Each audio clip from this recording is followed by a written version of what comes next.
Sarve bhavantu sukhinah, sarve shantu niramaya.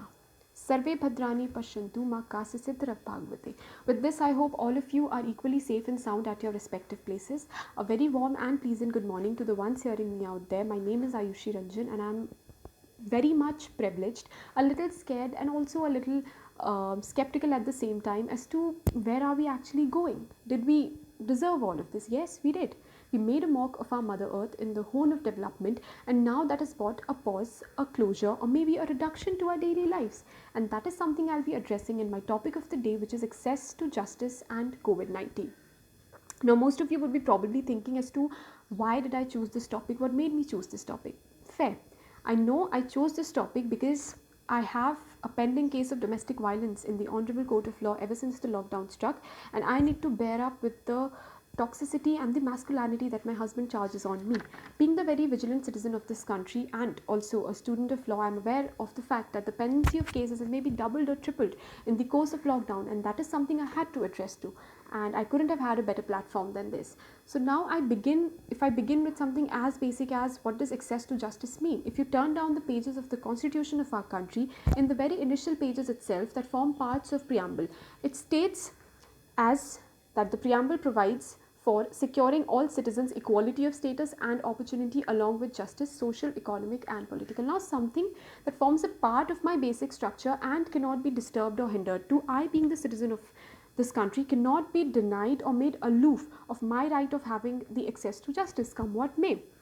Apart from the preamble, the fundamental rights under part 3 of the constitution support for the same, since they are the tools to achieve the objective that we are talking about today. Article 14, 21, 22, 32, 226 provides for free legal aid as well. Now, if I implicitly talk about the provision and the doctrine of audio altrum partum, which you might know, which states that it is the responsibility of the state and also its duty to ensure that every person gets fair representation, not just one doctrine. We have plethora of these doctrines. Now, the corona pandemic and this viral contagion of COVID-19 has been too empathetic, and it's very discerning for the medical professionals also to find a vaccine to this. And the immediate step that was taken down by the government, which was for sure the lockdown.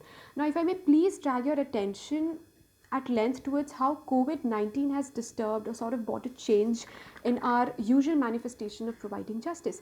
A person of a generation who has a very close knit with technology or the technological advancements, I understand that change is a measure of time. I also believe that law is the art of pursuance, so that requires time, and with time we are definitely growing. So in order for you to understand my context better, my pretext better, I have divided my presentation into two parts. The first shall be dealing with the technological advancement, and the second shall be dealing with mediation as a tool. Almost after the lockdown, the video conferencing started. At first it started with the Supreme Court and then with the subordinate courts. Now the key element that I want you to focus upon is that, as I said, that a change cannot be brought into society with a clap or with 5 minutes or overnight. It requires time, it requires testing. Imagine the overall pendency of cases getting sorted with this video conferencing that we are doing today. So that would immensely be a matter of great pride for us. Right from setting up of infrastructure to consulting the stakeholders to training and testing, I understand that it requires a lot, but we are in the process and we need to bear up. So it has been truly said that technology is an inseparable adjunct to the rule of law. Whether we like it or not, technology has formed parts of our daily lives, and that is something we in the judicial system are using it. A total of 87 benches heard around 593 cases on 17 working days between March 23 and April 24, which is a matter of pride for all of us, because the number of pendency of cases is so high that we are at a very greater distance to even achieve this target if done offline.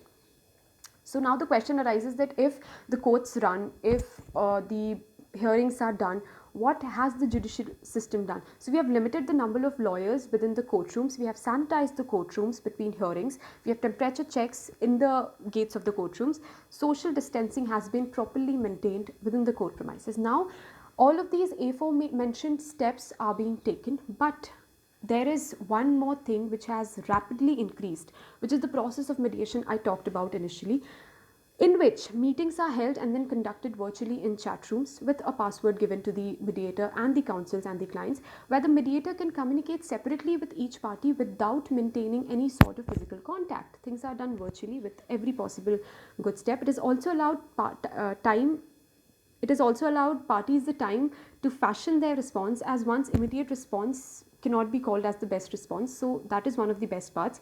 For example, just last month, the Singapore States Court Community Justice and Tribunal System launched its e-mediation to help with neighboring disputes. That saves time and energy as well. So that is one thing we can definitely take inspiration from with through Singapore. And I would honestly urge the judicial system to bring into something which is very advanced, bring into something which we can take inspiration from. Now, the discussion can be guided, giving parties and lawyers the opportunity to put forth their views. But amongst all the boon, there are certain bans, there are certain challenges and issues that the mediators or the counsels or the clients might face.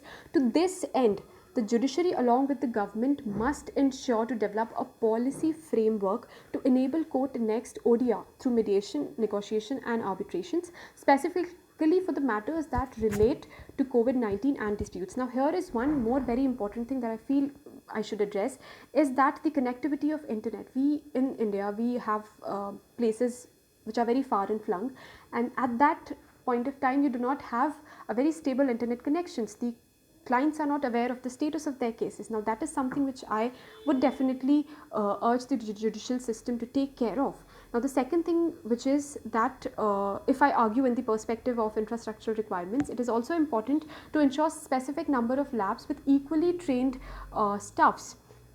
In the present circumstances of the pandemic, the court have not allowed public to witness the court proceedings as it used to do in the times of pre-corona.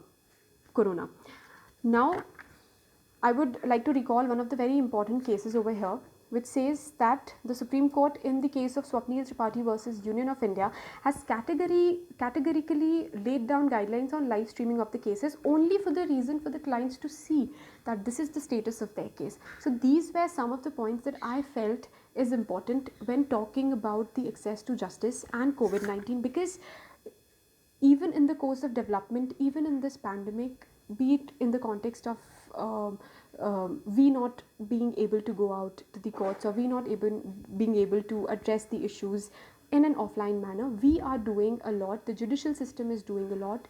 The e-court setups are doing a lot.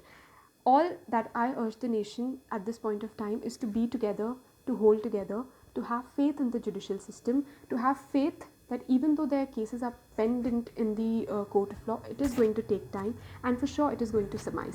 With this, I would like to conclude my speech. Thank you.